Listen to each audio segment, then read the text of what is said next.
everybody, I'm your man, Dennis Pitzenberger, SEMA 2019. We are in the Classic Industry booth with my friend Craig Majorana.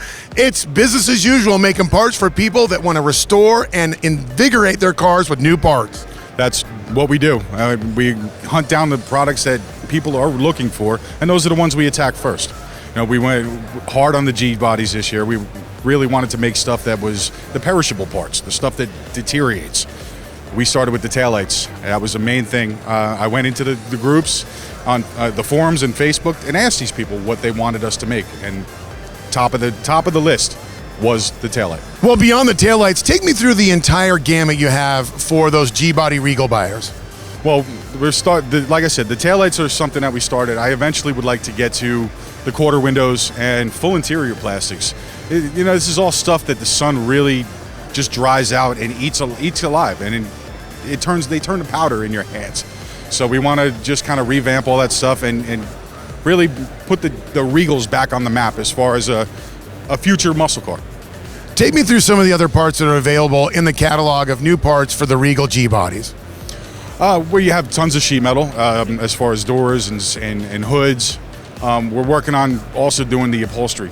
The upholstery is very specific to a lot of the models. So we want to make sure we get the colors right, get the shapes right, get the overall covers back to what the factory would have looked like. Take me through that process, because it's interesting. You know, there's a lot of places you can buy quote-unquote reproduction or replacement items, but to get it right, there's a real process behind that. Take me a little bit through that. The initial process is we try and start with 3 good samples of at least every product we plan on making.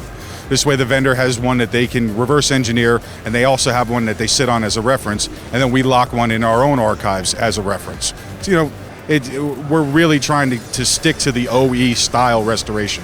When did it seem kind of odd that in the world of restoration, and everyone has that quintessential first-gen Camaro, 57 Chevy, did you ever think you'd be making so many replacement parts for something built probably by the millions, a G-body?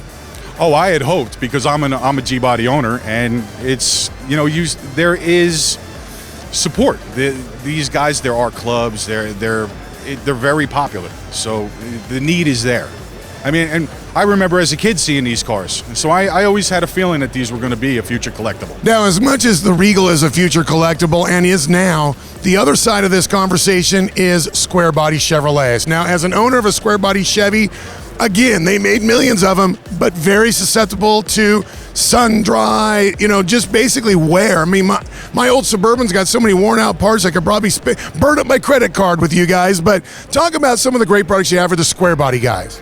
One of the things we really, over the past couple of years, we've been trying to improve the amount of emblems. There are just so many variations of emblems. You have your 10s, your 20s, and 30s for almost every model. And then you've got models that are standalone, like K5s. So each year of those, the K5 emblem changes as well. So, and then you have die-cast and plastic emblems. Obviously, the die-cast emblems last a little bit longer, but they fade.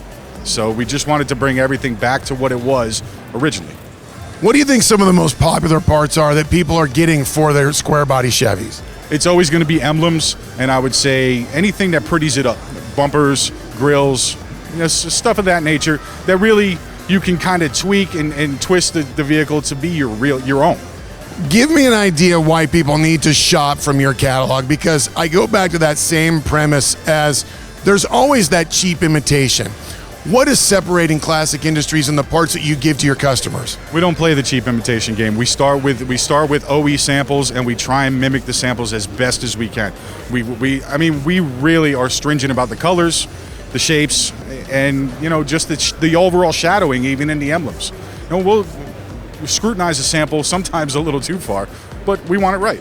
For a lot of people who don't understand the relationship and how it works, give me the overview of how the world of Classic Industry and OER work together. Well, Classic Industries is the main distributor of OER parts. You can go to OERparts.com and get them directly from them. We are the main supplier. You can go to ClassicIndustries.com and get our catalogs. Our catalogs are more segregated. OER is everything direct from the manufacturer. Classic Industries, like I said, we are a distributor. Well, you've proven once again that between the two companies, you can supply parts for people that have that love for whether it's a G-body, square body, Chevrolet, or anything in between.